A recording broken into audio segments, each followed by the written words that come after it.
Hi guys, Nessy vlog YouTube ചാനലിലേക്ക് എല്ലാവർക്കും സ്വാഗതം. ഞാനിന്നിവിടെ ഒരു കൊഞ്ച് ഫ്രൈ ഉണ്ടാക്കാൻ പോവുകയാണ്.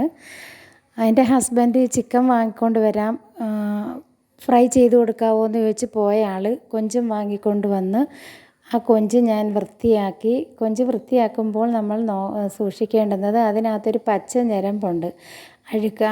അതെടുത്ത് കളഞ്ഞതിന് ശേഷമേ നല്ല രീതിയിൽ വൃത്തിയാക്കണം. കാരണം പണ്ടുള്ളവർ പറയുന്ന കേൾക്കാം, ഈ കൊഞ്ച് വൃത്തിയാക്കുമ്പോൾ അതെടുത്ത് കളഞ്ഞില്ലെങ്കിൽ വട്ടാകുമെന്ന് പറയുന്ന കേൾക്കാം. സത്യമാണോ എന്നൊന്നും എനിക്കറിയില്ല.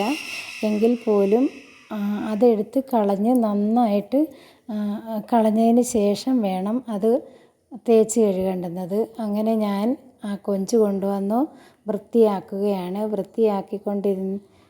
വൃത്തിയാക്കിയതിന് ശേഷം അത്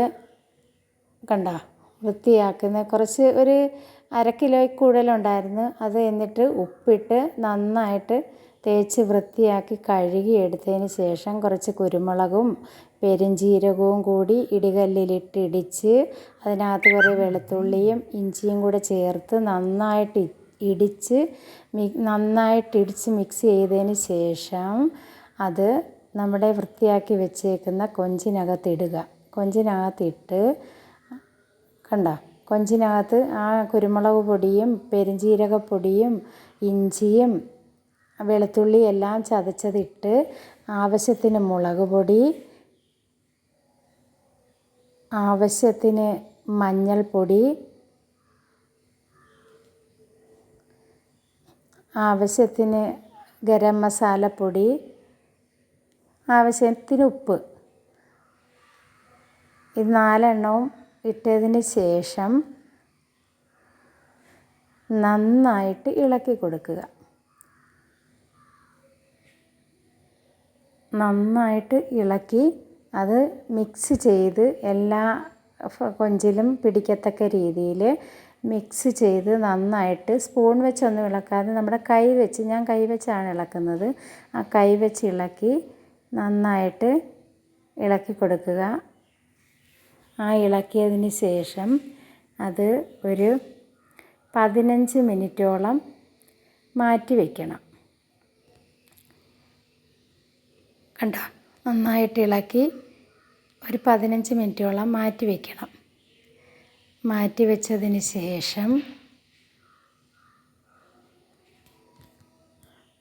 ഒരു പാൻ എടുത്ത് അടുപ്പിൽ വെച്ച് ചൂടായതിന് ശേഷം ആവശ്യത്തിന് എണ്ണ ഒഴിക്കുക. നമ്മൾ കടയിലൊക്കെ പൊരിക്കുന്ന കൂട്ട് ഒരുപാട് എണ്ണയ്ക്കകത്തിട്ടങ്ങ് പൊരിക്കേണ്ട. നമുക്ക് വെളിച്ചെണ്ണയുടെ വിലയും അതുമല്ല കൊളസ്ട്രോളും കാരണം ആവശ്യത്തിന് എണ്ണ ഉപയോഗിച്ച് അത് നന്നായിട്ട്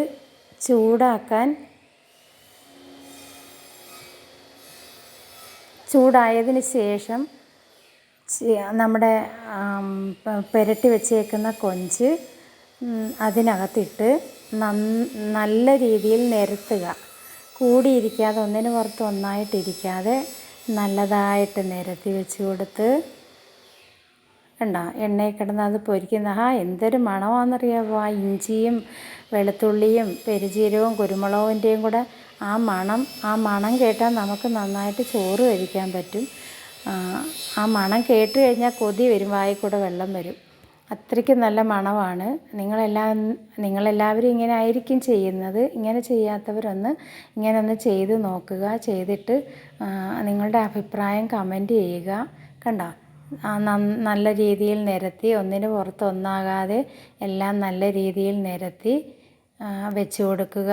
എനിക്ക് സത്യം പറഞ്ഞാൽ ഇപ്പോഴേ വായിൽ കൂടി വെള്ളം വരുന്നു. എനിക്ക് ഏറ്റവും ഇഷ്ടപ്പെട്ട ഒരു മീനാണ് കൊഞ്ച്. അപ്പോൾ എനിക്കത് വെച്ച് കൊടുക്കുന്ന കണ്ടപ്പോൾ തന്നെ എനിക്ക് വായിൽ കൂടി വെള്ളം വരുന്നു. എങ്കിൽ പോലും എന്നിട്ട് അതിൻ്റെ അടപ്പെടുത്ത് അടയ്ക്കുക. അടച്ച് വയ്ക്കുക. അടച്ച് വെച്ചതിന് ശേഷം ഒരു 3-4 മിനിറ്റ് കഴിയുമ്പോൾ അത് തിരിച്ചിട്ട് വേവിക്കുക. ഒന്നും കൂടെ അടച്ച് വെച്ച് വേവിച്ചതിന് ശേഷം കറിവേപ്പിലയും സവാളയും എല്ലാം അരിഞ്ഞ് മിക്സ് ചെയ്ത് സൂപ്പറായിട്ട് ആഹാരം കഴിക്കാം.